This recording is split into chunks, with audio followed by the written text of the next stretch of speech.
So a little backstory, I just bought a stallion from an auction. I bought a stallion. Took a flight to the Netherlands to meet him, and today he will come to Sweden. You guys, I've been stressing around like a maniac. It is snowstorm outside, so the transport guy called me and was like, we are stuck in the snow because the stable is also on a mountain. So they were stuck and like going in the ditch almost. And he called me and was like, do you have sand? And I'm like, I don't know. Do we have sand? So I was running around like, do we have sand? Didn't find any sand. But he made it here anyway, so now he's here. Now my stallion is here. Ooh, finally he's here. I was almost surprised over how calm he was. This is a 5-year-old stallion after Kornetovelensky, Kashmir, van Schuterhof. I started out feeling his legs and checking his hooves, also to make sure the transport from the Netherlands to Sweden went okay. I was a little bit worried over the fact that he's a stallion and his fields were gonna be next to a mare, so I hope that will go well so we wouldn't have to make the fence higher or move him. Then he got some hay, and as you can see, he was super nice and calm in the field. I am so excited for this journey. In a sporting industry where money and contacts is more important than to be a skilled rider, what are the actual steps to success? What are the different roads you can take? How do you get a winner's mindset? How do you find people that can help you? What is the way forward for those who don't have the financial support from the start? There is not much information out there, so I just started my own equestrian business to try to find out for myself.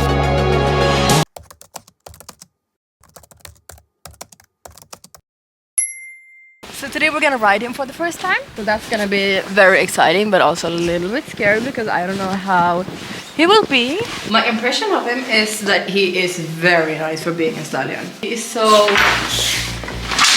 kind. Because he wasn't grieving so much actually.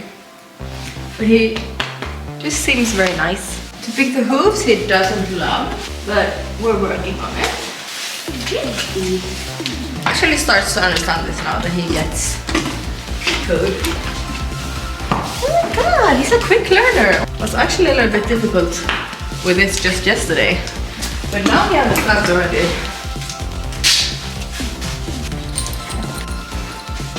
Nice. Matching the hair color as well.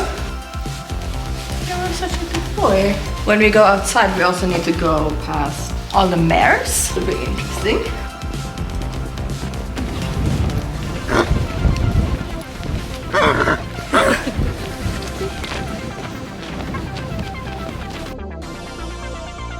So I just started leading him around, seeing how he would react. See how happy he looks! I also bought him just randomly from an auction, so I had no idea how he would be. So I kind of even expected him to be a little bit crazy, but he was so calm and nice. Just rode him around very light and loose. I just wanted to see what I have to work with. He is very green, not ridden much at all, so he exceeded my expectations by a lot. It was running a little bit, but for a horse that's green, it feels like he does things very easily. I was working him a little bit in walk, seeing if he could collect himself a little bit more, but I still don't want to put any pressure on him because yeah, I just want to see how he is.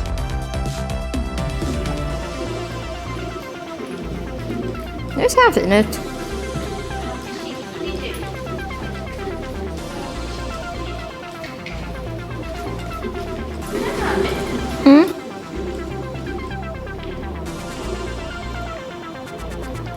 He has such a big canter, actually, it's crazy.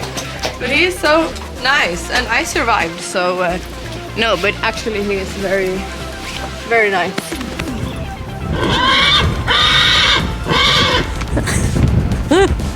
Jag har en hink!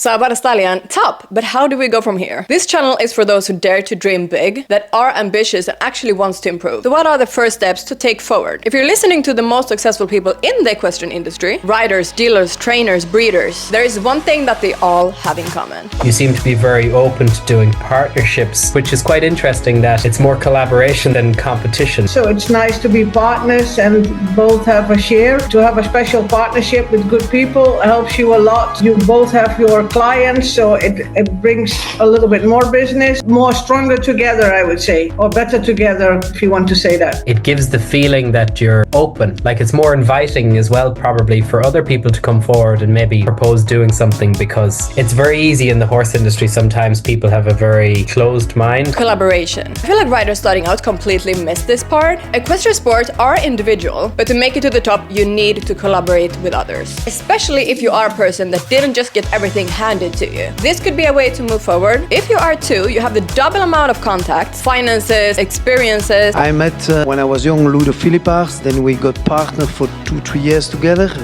Both of us had no money. He was full of talent riding and I was trying to do my best in business. I met some really great riders like Eric Lamas. I was partnered with him for 12 years in the business and we grew a lot. I have been thinking a lot about this myself, like why are not people collaborating more? I mean, the top people in the sport obviously do it. For example, why are you paying so much money to have your horse in a stable, paying for each horse, when you could rent the whole stable together with others and keep the prices down? Like, it's really difficult to alone, especially like if I think about myself starting out and so on, it's really difficult for me to go and just rent the whole stable maybe, but together with other people that would be totally possible. And also learn from each other and being a team. It's something I really miss as well, like when I've been working in stables and now doing things alone. Like, I miss having a team and like being around people and share experiences and everything. I think that's so important. Like, this is also why I'm putting myself out here, because I want to find like-minded people. So also, if I can ask you for a favor, if you know somebody that knows somebody that knows somebody, I'm very open-minded, so like if you have any ideas or something, please DM me. It's been snowstorm. Now it actually starts to clear up, so oh my god, I feel running because it's been so terrible. Anyways, my mom's 4-year-old is here now. Also, the fact that I did my makeup this morning, like that was a waste of time. That's absolutely gone. But now the sun is coming and the horse is here.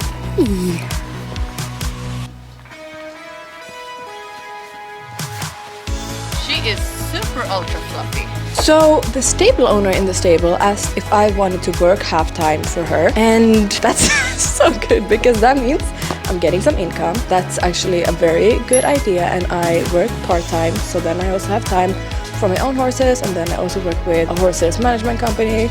Now when I think about it, it's gonna be a lot of work. But that's how it's gonna be in the beginning. I'm like, there's no way to get away from that. It's just gonna be like that, so that's great.